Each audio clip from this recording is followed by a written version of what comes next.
Welcome to Master of Science with host Professor James McCanney. The good professor's career spans 50 years as a university teacher, scientist, and engineer. Each week, he will explore the rapidly changing world of science as many long-held theories are crumbling under the weight of new data. He will cover the fields of geology, archaeology, meteorology, oceanography, space science, astronomy, cosmology, biological evolution, virology, energy, mathematics, and more. So please welcome the host of Master of Science, James McCanney.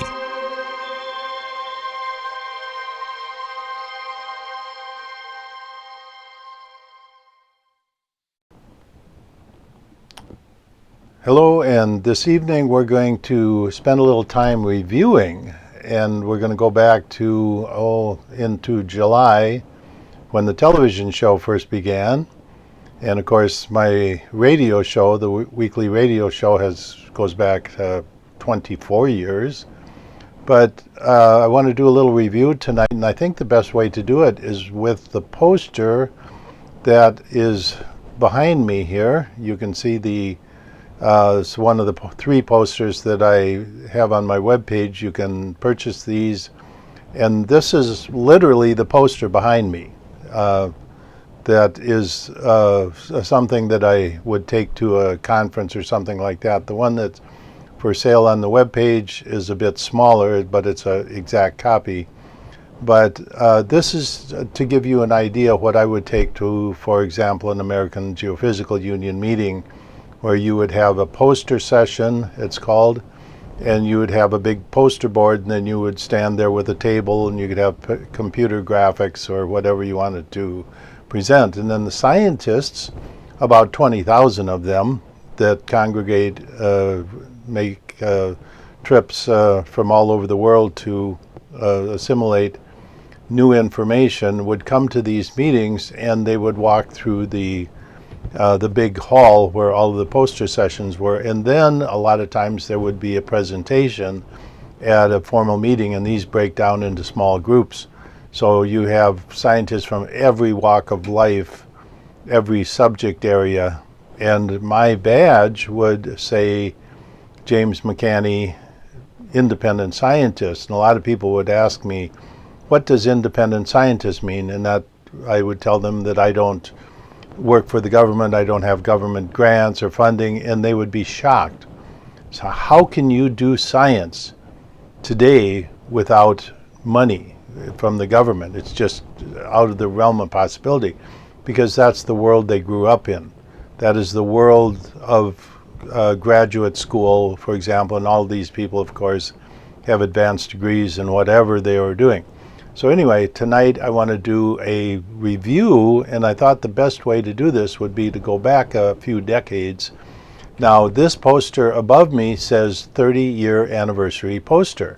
But if you notice that up in the very top here, if you look up in the corner here, if I can get my finger in the right position, it says copyright 1979 to 2009. So this poster is from that long ago. And I think it's comical. This last week, NASA came out and said that it shot a rocket into the sky and measured a 1/2 volt electric field. Now, that's impossible, first of all, with a single rocket to measure a 1/2 volt electric field somewhere up in the ionosphere. It's simply impossible. But these jokers claim they did that. And I'll show you here where my work goes back to literally 1979, and I'm showing in this one, for example, where there are 17 local electrical batteries, I call them LEBs, local electrical batteries. But we'll get into that and the theoretical understanding for why that works. But now I'll show you quickly the actual poster that I took to the American Geophysical Union in 2009. It was in Toronto, and so I flew up there, and to these meetings I always paid my own way, and of course everybody else is on the government ticket. They get their way paid, and I call them scientific vacations, and that's why these people are kind of lapdogs to the scientific community. I think that's the best word I can use, because imagine, now let's just go through the routine here, and I talk about on previous shows, and by the way, if you've missed the previous shows, go back from the very beginning and listen to them in order. But I talk about Tier 1, Tier 2, Tier 3 science. And Tier 1 science being what I call military science. That is the science that you never see or hear about. This black ops, some people have different names for it. But you're not, it's something you just don't see. And I've been around it. I've always worked as an independent scientist. I never worked for the government. I worked around a lot of government scientists, and sometimes on similar projects, etc. I followed my own lead. I've worked with foreign scientists in Russia. I've worked with foreign scientists in other countries on projects, but I'll talk about that a lot more in this show. As in fact, tonight if we have time, I'm going to be talking about the Tunguska event. It's been in the news a lot lately, where a huge explosion occurred out in the middle of nowhere in central Russia, and the scientists I worked with in Russia were there. They were the scientists, they were atmospheric scientists, and they went to that site, and that's why they were very interested in my work, because literally there was no residue. So the first belief, of course, was that something came in and exploded, some kind of a meteor or a comet or something, and there was no residue on the ground at all. Even if it exploded and vaporized, you would still have residue on the ground, and there was none. So anyway, I'll be talking about that in a little while. Very interesting event, and it turns out that it was an electrical discharge from a passing comet. And I'll talk about the different conditions. The night sky was brightening for days previous to that, according to eyewitnesses who lived there near the Tunguska event explosion. And by the way, there were two such explosions.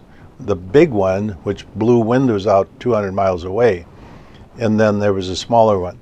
Anyway, we'll be hopefully talking about that, but let's get back to this review.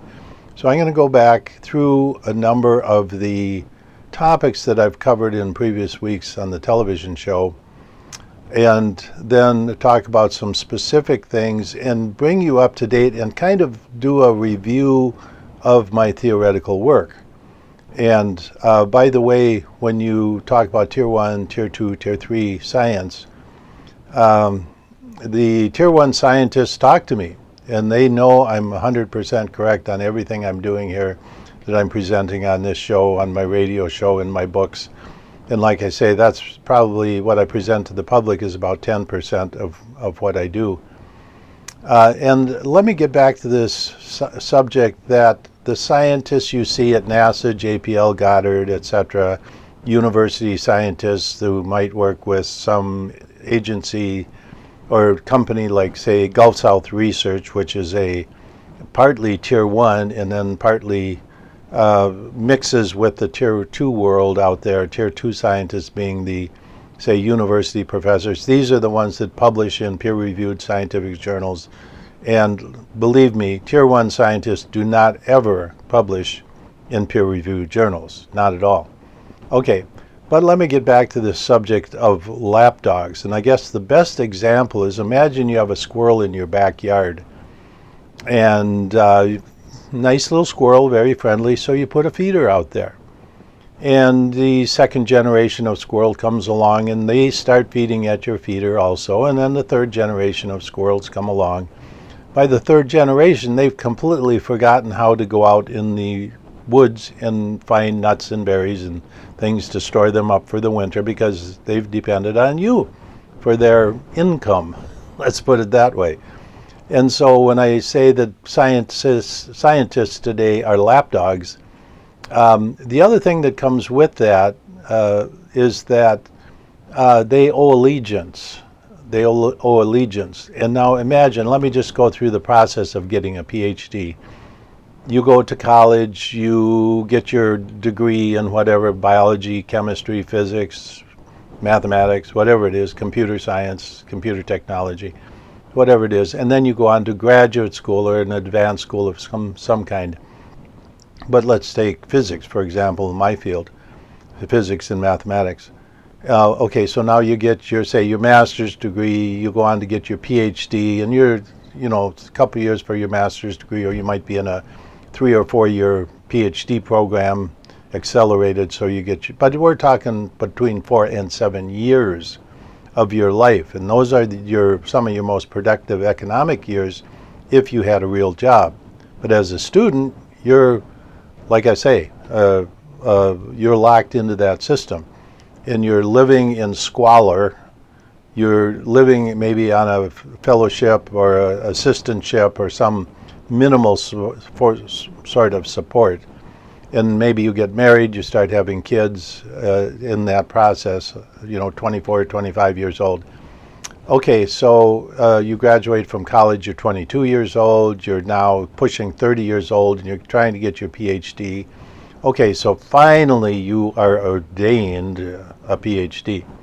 Now you go and you get your postdoc, your postdoctoral first position in a university, in which you are trying to do research, but you're being tacked on to the end of research proposals and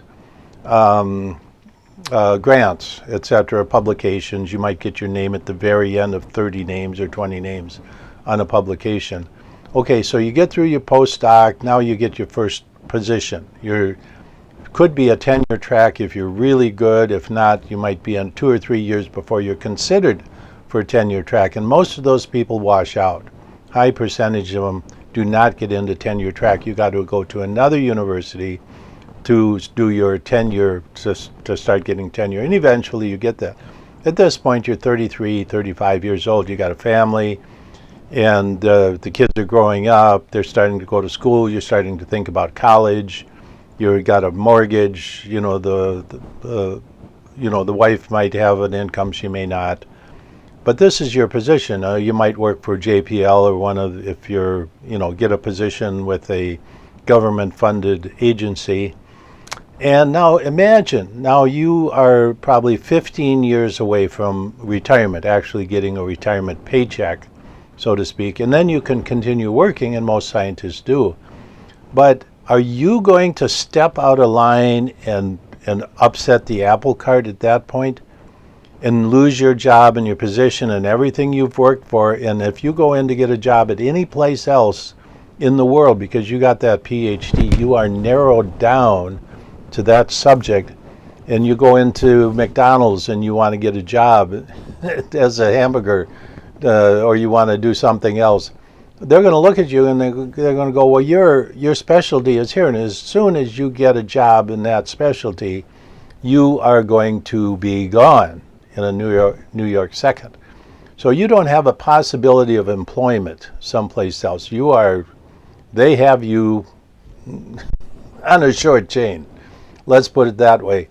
So now let me ask you the question, you as an audience, you listening as general public, or you if you have a PhD and you're in that position, are you going to upset the apple cart and come off and say, well, I agree with McCanny, what he's saying is correct? No, you are not going to say anything at all, because if you lost, and they can get you out, even if you have tenure.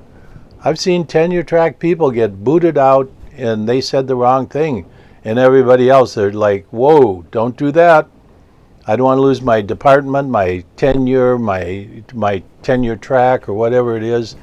So just keep your mouth shut and just keep pumping the party line. Let's just do it. So that's why in today's scientific world, nothing has changed in the last 50 to 70 years. You still have the Big Bang, and I'll talk about this now, what I call the axioms of astronomy, the idea that the solar system began 4.5 billion years ago. There is no evidence at all for this.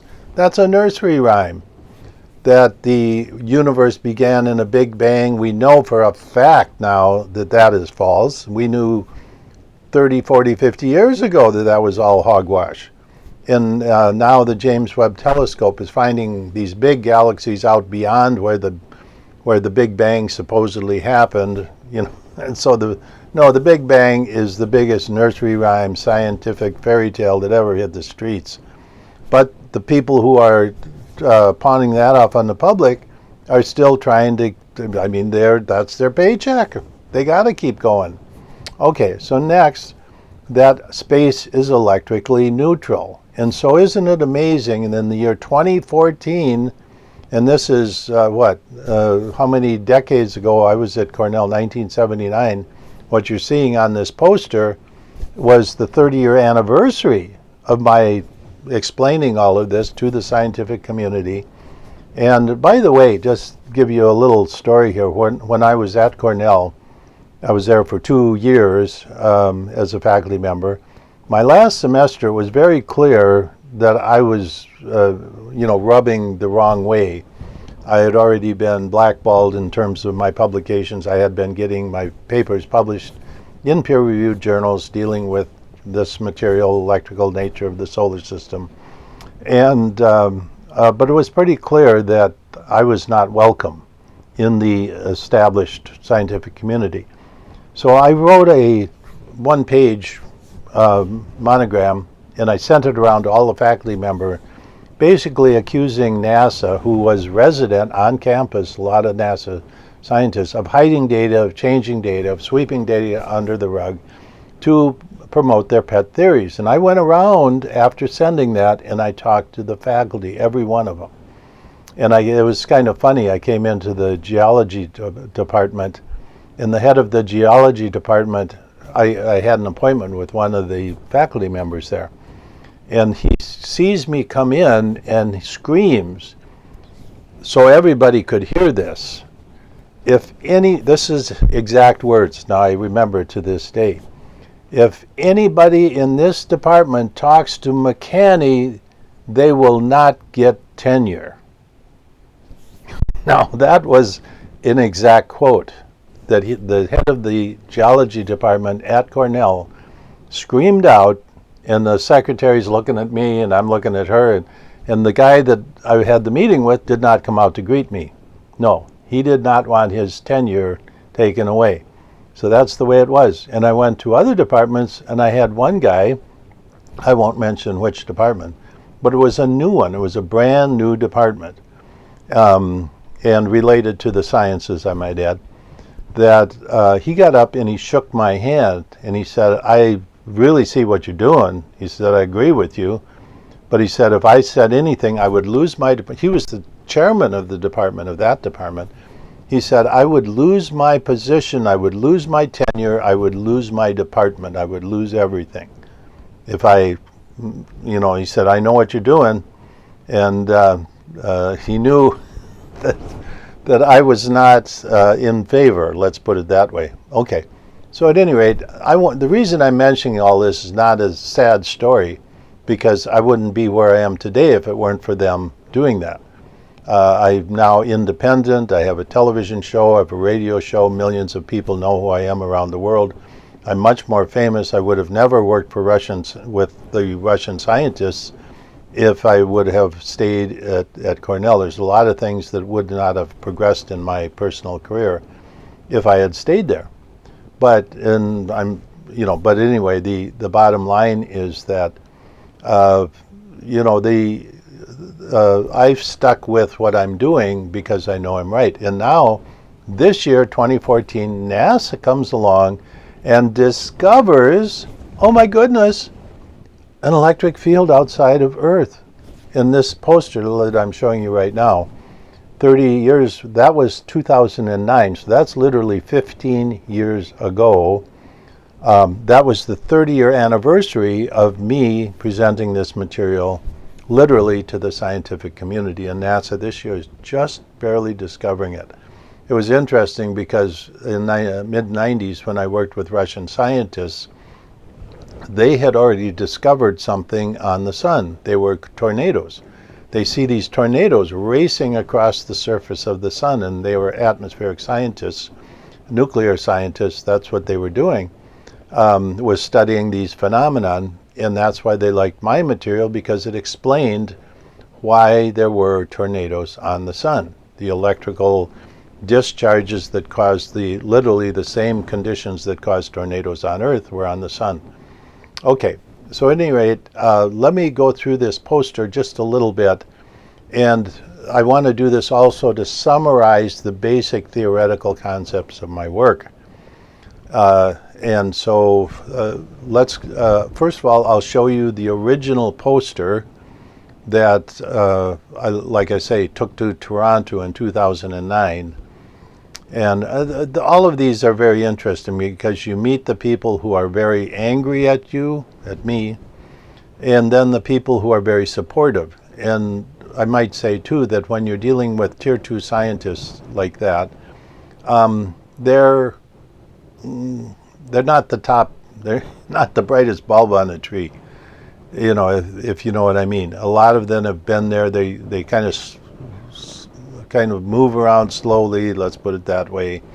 And you know, there are a lot of people who have, especially highly educated people, spent their life with the nose in a book, are not the most socially adept people on the planet either. Okay, so anyway, let me post that poster, the actual poster that went with me.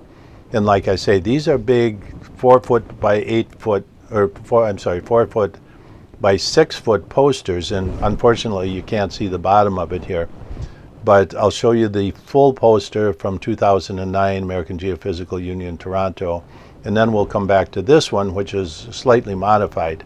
And by the way, I build these posters myself and put the text in. And all of this is because part of what I do is graphics. And that's one of the things that allows me to have this television show, is my ability to produce this material so it is visually acceptable and amenable to the public. Okay, so quickly I'm going to go through the topics from early January or early July when the TV show started. The first week I gave a little bit of history of myself, and then I talked about the James Webb Telescope data, the death of the Big Bang. And then I also talked about my books, things that are available on my webpage, jmccsci.com. You can see it here, the webpage. And also I have an education program for supplemental education program for science for K-12 and university students and their parents, because I think parents really have to know what's going on with education. They're really completely in the dark, especially related to when it comes to science and mathematics. You would think mathematics would be a pure field with completely honest, etc., and it unfortunately is not. I just can't believe it myself. You would think it would be one of those esoteric fields that would be very straightforward, etc., and unfortunately it's not. There's a huge amount of politics in the world of mathematics, especially university level mathematics, peer reviewed publication, etc.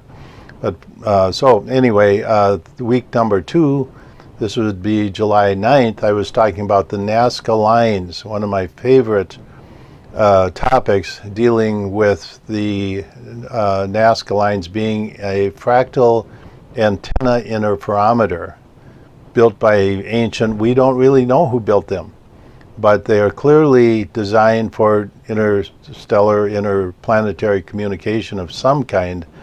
There's a lot of mystery still involved with that, but that was week number 2. I also talked about the basis for all of the electrical activity that goes on in outer space, not the least of which is our weather.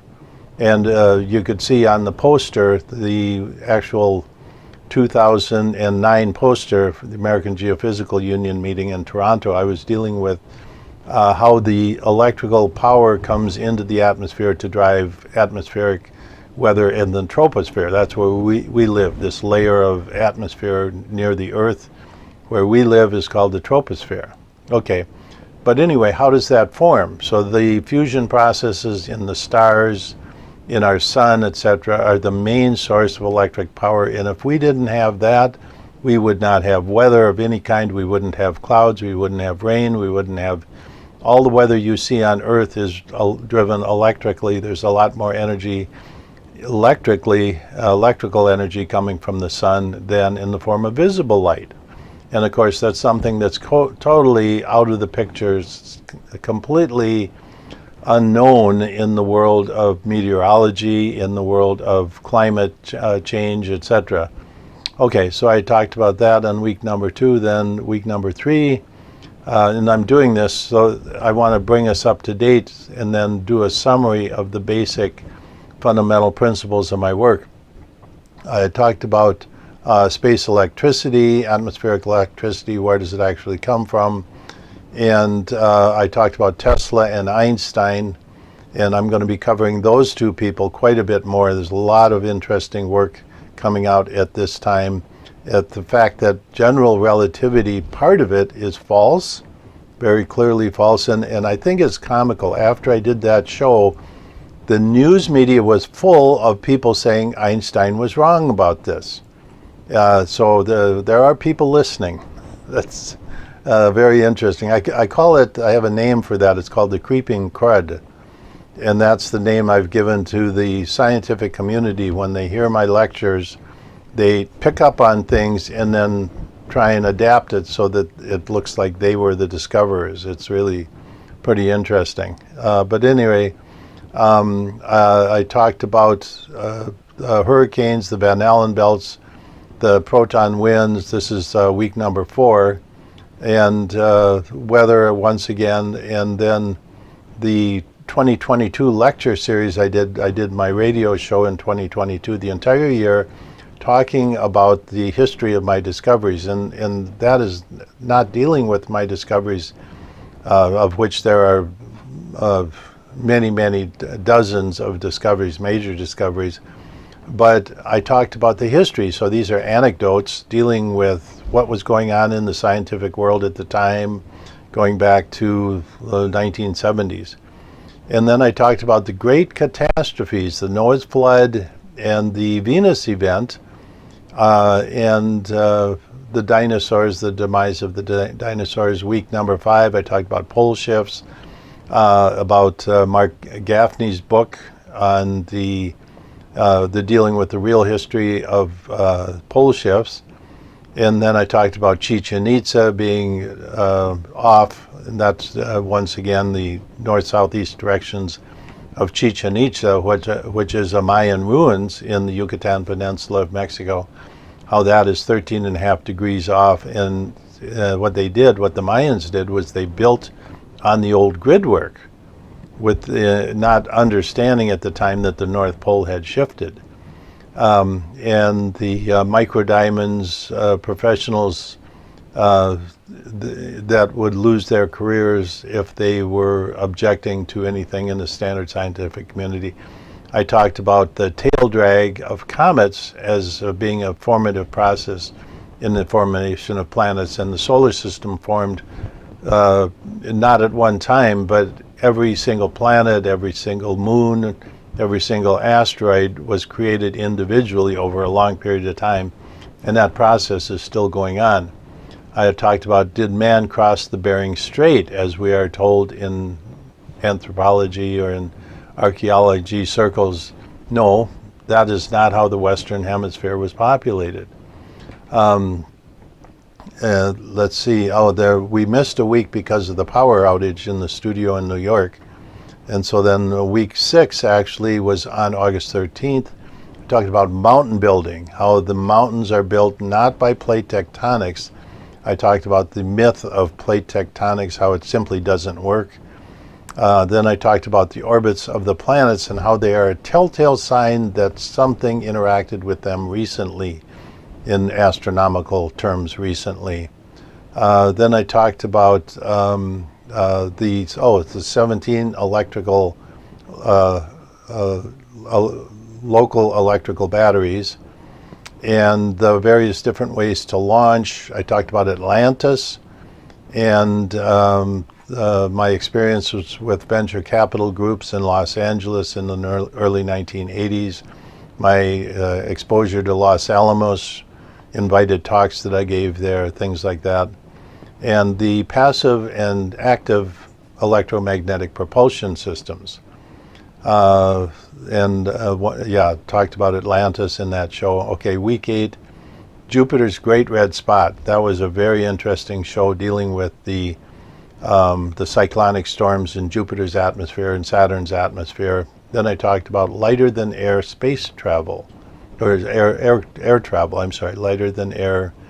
And then week 9, I talked about number systems and mathematics, and the fact that mathematics is completely taught incorrectly, and that's why they lose so many students in mathematics, because it's not taught visually. And they drag it out over extensive periods of time, and they just lose students right and left because of the horrible methods of teaching mathematics. Then I talked about computer security, something that I am an expert in. Spent 25 years of my life working in that field in industry. And then week 10 last week, I talked about artificial intelligence and the computer security industry also, and the real matrix. Okay, so anyway, that brings us up to this week. And what I wanted to do was to give you an idea of the basis for my work and how it crosses so many fields, like the subatomic world all the way up to cosmology. And like I was saying before, for example, weather. Now, the poster that I showed you a little earlier dealing with that I took to the Toronto American Geophysical Union meeting in 2009 primarily dealt with Earth weather and how the electrical storm systems from the sun find their way down into our atmosphere to create the weather systems that we see today. But also, I just want to remind you that my personal career goes back to where it really got going was in 1979 when I was hired as a faculty member at Cornell University in Ithaca, New York. Just a wonderful little town. Oh, nothing like a college town. It'd almost be interesting to go back and teach there someday once they discover that I was right all the time. And but let me just jump into the Tunguska event right now, and that's a good way to bring this topic of electricity in the atmosphere. Let me just go through some of the history of this event, and this is due to eyewitnesses who were in that area. And like I say, when I worked with Russian scientists in the mid-1990s, these were atmospheric physicists that were resident at the University of Novosibirsk in central Russia, one of the major universities of Russia. And these scientists, Alexei Dmitriev and the staff of his workers there at the university, and by the way, it's interesting to note that they lived in barracks conditions at the campus, and they monthly received about $75. That was their salary for a university professor. And but anyway, they were excellent scientists, and really, with the equipment they had, they did amazing things. For example, they confirmed my theoretical work that the fusion of the sun is up in the atmosphere, not in the core. That was one of the major discoveries, and of course the Western world is oblivious to all of this. They discovered the tornadoes on the sun 10 years before NASA saw them, and NASA didn't discover those until the mid-2000s, 2005, somewhere in there. So let's take a look at the Tunguska event from eyewitnesses on the ground. So here we are, central Siberia, basically, the middle of nowhere, in the middle of summer, and all of a sudden there's a huge explosion, but according to the eyewitnesses, the nights before were very clear. There was a very clear sky, so they didn't have cloud cover.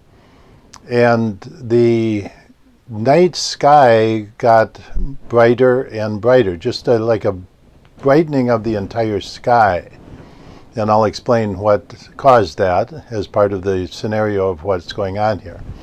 And then after the explosion, the same thing happened, where the night sky got dimmer and dimmer over the next couple nights, and then it just went away. But what that was, the Earth had been in the tail region, or very near a tail region of a comet. And a lot of times comets are not visible. If you're an observer on Earth and say they're between us and the sun, you might get a visual of the tail and a brightening of the sky, etc., but you wouldn't see the comet itself. It wouldn't look like a comet like this picture above me right here, this photo right here, or there are some other comet photos here. Here's a picture of a comet coming in, and typically what we see is the tail of the comet, the head of the comet a bit brighter, etc., sometimes a bluish greenish color in the head part of the comet. But in this case, if you're very close, so close that you're just seeing the tail, then you would just see a brightening of the night sky. And like I say, it was very clear on those nights. And then the night of the explosion, it blew windows out 200 miles away. So this was a big explosion, and it was somewhere up in the atmosphere. It was not at ground level. Now, these physicists went to the site. That was one of their tasks as the government scientists, to go to the Tunguska site and see what they could find. And the end result was that there was no residue. There was nothing on the ground. Now, if you had a bolide, now the standard explanation, let me go through this. The standard explanation would be that a bolide, a ball of material, came in and exploded. And so, excuse me, and so it exploded. And if that happened, I don't care how much it vaporized or what level of destruction, you would still have grain-sized pieces, or if it was completely destroyed and vaporized completely, you would still have all of that residue. It's not going to disappear. It would all come raining down on the countryside around there. And especially at the central point, you would find this material in the ground. You would dig a sample and you would find maybe some humus on top of that, maybe from a couple of years, because it was very soon after that they were able to go out to the site itself. But all the trees were blown down radially outward from the epicenter of the explosion. So it was an explosion that there was a huge, and also the trees were burned. They were actually, the branches were burned off, and in some cases, well, you know, they were mainly pine type trees, maybe spruce or trees like that. And so basically the trees near the epicenter were scorched, burned, and then for a huge distance out from the epicenter, the trees were just all laying out like in radial directions outward. So it was a tremendous explosion. And like I say, blew out windows 200 miles away. The explosion was heard maybe thousands of miles away. That's how big the explosion was, the impulse of that explosion. But not a trace of material, no hole, no crater, no impact of any kind on the ground. So there's nothing literally, and you can go right down, there's a kind of a little lake where the epicenter is, but there's nothing there. There's no residue of material.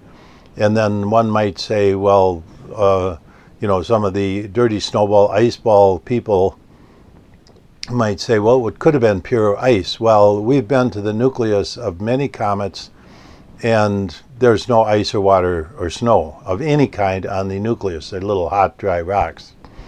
And especially after landing the Philae lander from the Rosetta mission, the European Space Agency Rosetta mission, landed on the nucleus of Comet 67P, and there was no water, no ice, no snow. And they're talking about sending a spacecraft back to drill down to find out where the water is.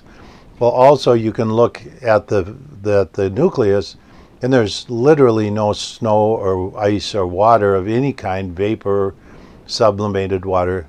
There's nothing coming off the comet nucleus. And so literally disproving firsthand, this is like Galileo standing on the Leaning Tower of Pisa with a big steel ball in one hand and a little steel ball in the other hand, dropping them, and all the physicists of the day were watching, and the balls hit the ground at the same time, contrary to their teaching, and they continued teaching the false physics for quite a long time. But it was proven that gravity pulls objects, it accelerates them equally, and that later led to Newton's laws regarding gravity. And so, excuse me, the end result. Okay, now going back to the brightening of the sky. So what this tells us, all of these are symptoms. It's like you go to the doctor and you say, the doctor says, what's wrong? And you tell all the different things that are going on. So anyway, the Tunguska event, they're seeing this brightening in the night sky. Well, that's the comet approaching. And then the discharge is the electrical discharge of the comet towards Earth. That means that Earth got into the Debye shielding of the comet. And by the way, let me just dispel a myth here, because astrophysicists, astronomers, and basically tier 2 scientists don't understand this concept, and they misquote it. Even the so-called great Carl Sagan misquoted this, saying if there were electric fields in outer space, then you would see tremendous acceleration of the planets, etc. And I talk about this in my work, and I understood this from the very beginning, that what happens is space charges in outer space are shielded. And so it's called Debye shielding, and it's a plasma shielding. In other words, a gaseous, a plasma is basically charged particles and free electrons in a cloud in outer space, and is basically neutral, except when, for example, the sun puts out an excess current of protons, and that causes a capacitor, and then it's the discharge of that capacitor that gives us the effects of comets, that gives us the weather on planet Earth, and etc., or the cyclonic systems on Jupiter and Saturn, etc. And so at any rate, what happened then is the nucleus of this comet got close enough to where Earth was inside its Debye shield, the electrical shielding that happens in outer space. And by the way, you can see this shielding around many comet nuclei. They have a huge sphere, and it's green, and it's the hydrogen green line, it's a green-blue line. And it's the exact same color, that greenish-blue halo that occurs around comets. And of course, in the dirty snowball comet model, there's absolutely no reason for some kind of a halo, globular halo, to form around the nucleus. It's an electrical effect, purely electrical effect. Okay, back to Tunguska. So the Tunguska event, the comet is approaching Earth. The people on the Earth don't see the nucleus, they just see the brightening of the night sky, which is the comet tail in the region of Earth, and then it gets close enough, the nucleus is close enough, where the Earth gets enters the Debye shielding, which means now the comet nucleus can discharge because it has a much higher surface potential electrically than Earth, because Earth is in a circular orbit, the comet is in an elliptical orbit. And this is all explained in my books, etc. But the end result is an electrical discharge. And now we see these, interestingly enough, on the surface of moons out in the solar system. For example, Callisto, The moon of Jupiter has a great big ring system, and I pointed this out in my early published papers, that is an effect, and it's similar to if you take iron filings. This is a physics experiment you can do in the laboratory. You take iron filings, sprinkle them on a table, and then put a wire with a DC electrical current going through it, through the middle of the paper where the iron filings are. And then what happens is the iron filings arrange in circular patterns around the electric current, and that's the same thing that's happening on these planetary surfaces. For example, I would call Callisto basically a planet. It just happens to be a moon of Jupiter, but if it were free in outer space, we would call it a planet. Okay, so we see these. We see, for example, the Eye of the Sahara, another circular ring system with a bullseye in the middle where the electrical discharge hits. We see this in biblical records where Moses talks about the pillar of fire going up into space, into the atmosphere, and that's basically a tornado or whirlwind, which is caused by the electrical discharge from the passing comet that is in the desert out in the Sinai.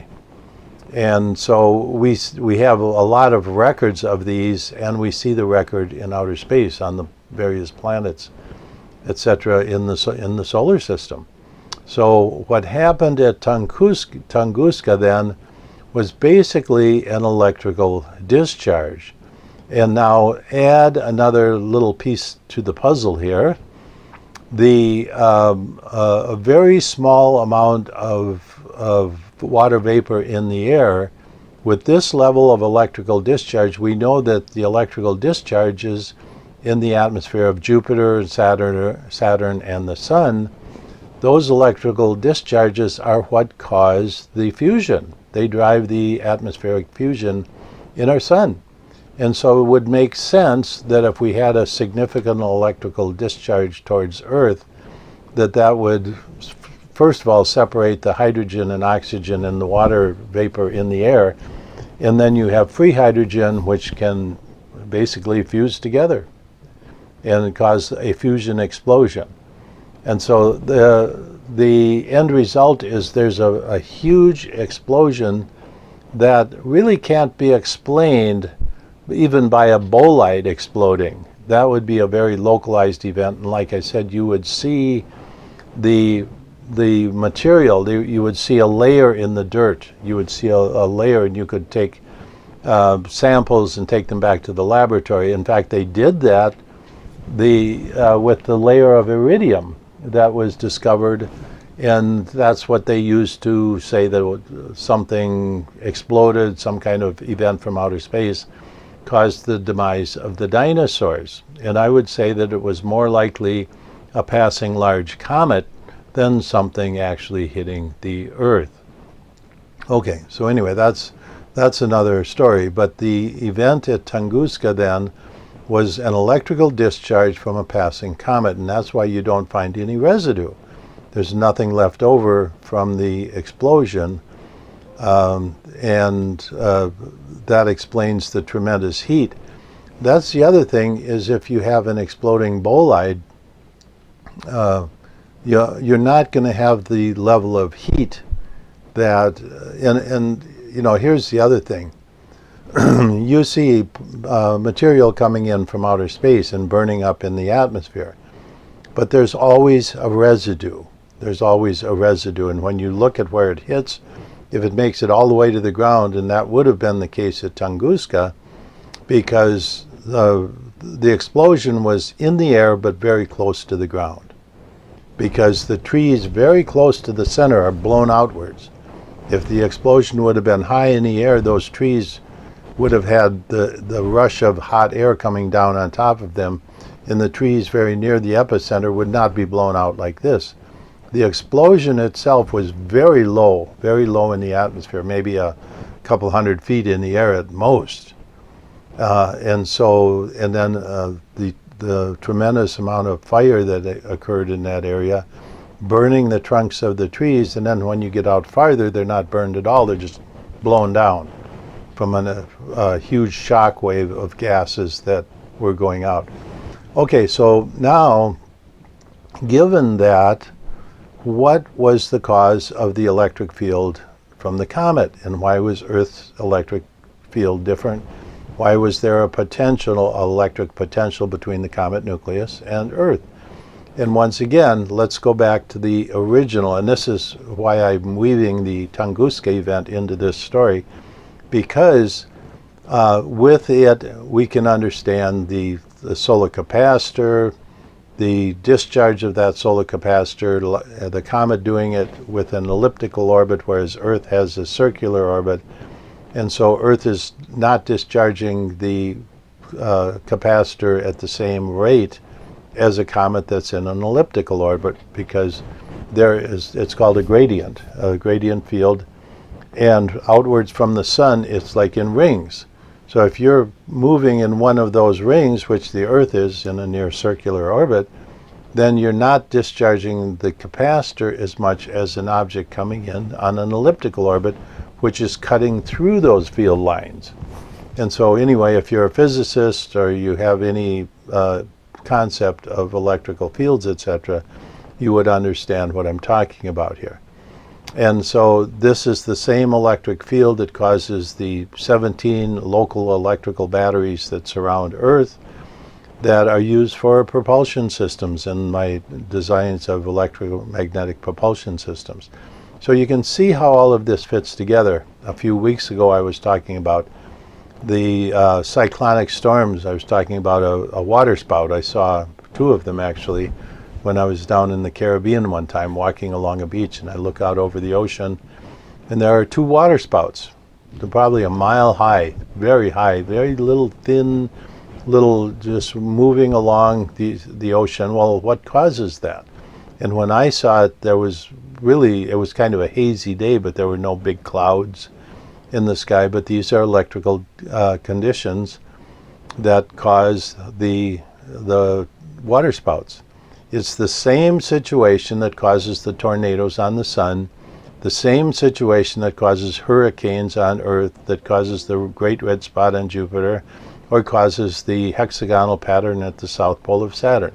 These are all the same effects of electrical conditions in the solar system, and it's like it's like there's no explanation. If you ask standard science what causes these, they have no clue. They can't tell you. They can't tell you why Jupiter has a magnetic field. They can't tell you why there's a hexagonal pattern at the south pole of Saturn in Saturn's atmosphere. They can't tell you why hurricanes form and what causes hurricanes to move in the westerly direction. It's the current cross B field that causes the force, and that's what causes hurricanes to move west. Whether it's in the Pacific or in the Atlantic Ocean, they move westerly. Well, why is that? Standard weather meteorology says that hurricanes are formed from warm water. Well, that's great, but what makes them move west? They can't tell you. They have no idea. They don't even ask the question, let alone try and answer it. So the whole point of this show is to explain that there are real explanations for what we observe in nature, and 99% of them are electrical. But electricity is very subtle. So you have a lot of jokers running around YouTube videos and things like that. They don't understand it, so they're still trying to weave in gravity or also make bizarre claims like Saturn, the planet, flew into the middle of the solar system and the ancients saw it and drew a picture, and that was a picture of Saturn flying through the solar system with electrical forces. You get this kind of garbage on the internet by people who are just, they're not even scientists. They're just people who have picked up a narrative and trying to get clicks on their YouTube channel. But I'll be very honest with you too. that standard physicists who've been trained in the standard university system don't understand it either, because they've been taught what they find in the textbooks. They're textbook repeaters. And so it's important for you, the public, to understand that, for example, when they're talking about hurricanes, they're talking about the hurricane that just hit New Orleans a couple weeks ago, or a week ago, something like that. The weathermen and even the people were talking about there, how fast it developed as it moved inland.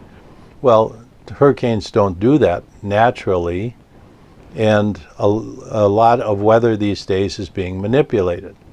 And you have to understand how this is done to understand what they're actually doing with laser satellites. It's not HARP. It's not a radio system that was built in World War II days. No, it was they're laser satellites that they're using to control weather.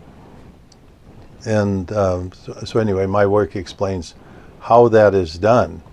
And of course, they don't want you, the public, to know that. So and once again, that's why I have this show, is to inform you, the public, really what's going on out there. Okay, I'm going to use this poster behind me now to instruct on a few items. And first of all, we'll start with this picture here. Let's see, there we go. Anyway, this is a picture of a nearby star. And nearby meaning relatively near in the galaxy. And it is a nebula, a planetary nebula, they're called. And I think this one is called the Eskimo Nebula, if I'm not mistaken, because it looks like an Eskimo. That's a rather cute name for a scientific object. But anyway, look at the inside here. Let me see, right there. Now the inside, if you look at the very center, there's a dot, and that would be the star region of this particular nebula. So it's a star, then, and the standard explanation is these clouds of material have blown off and are expanding outwards, but the real situation is these are permanent fixtures of this star system.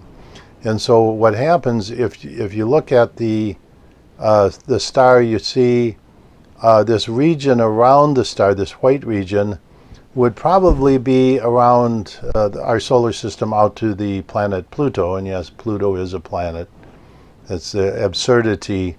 The reason they demoted Pluto from being a planet is because they didn't want to explain to you why there's thousands of other planets out beyond Pluto. But in this a little explanation here, I'll talk about the where you find the planets in what is known as the Kuiper Belt.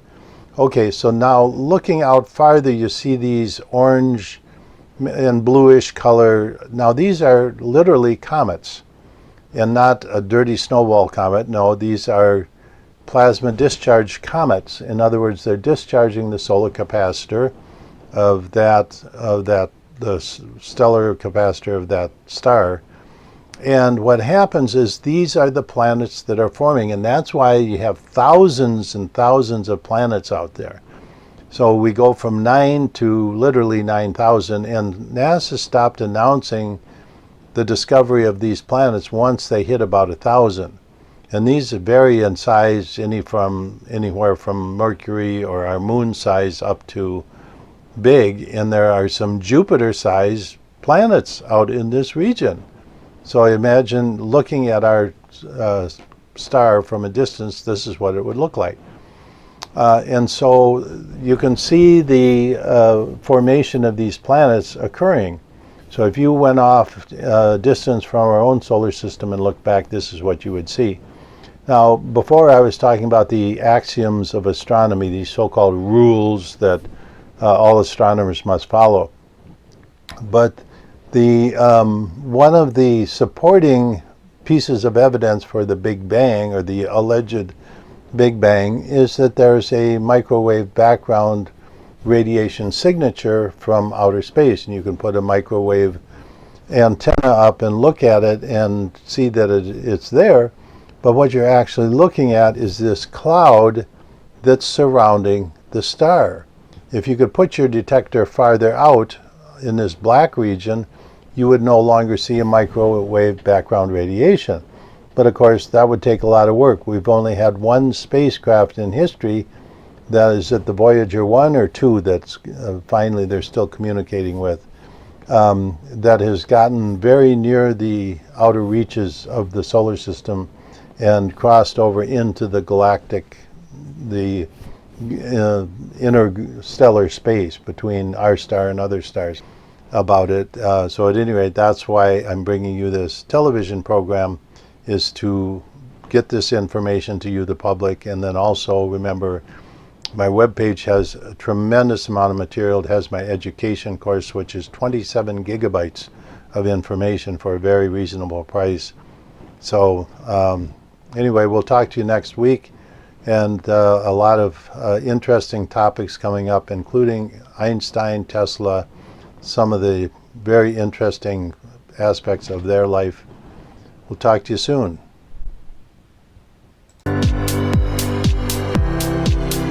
This has been Master of Science with host James McCanney. Join us each week as James will delve into historical figures such as Nikola Tesla, Albert Einstein, and the great mathematicians as we explore the history of man, Earth, and our universe as you've never seen it before. Tuesdays, 7 p.m. Eastern.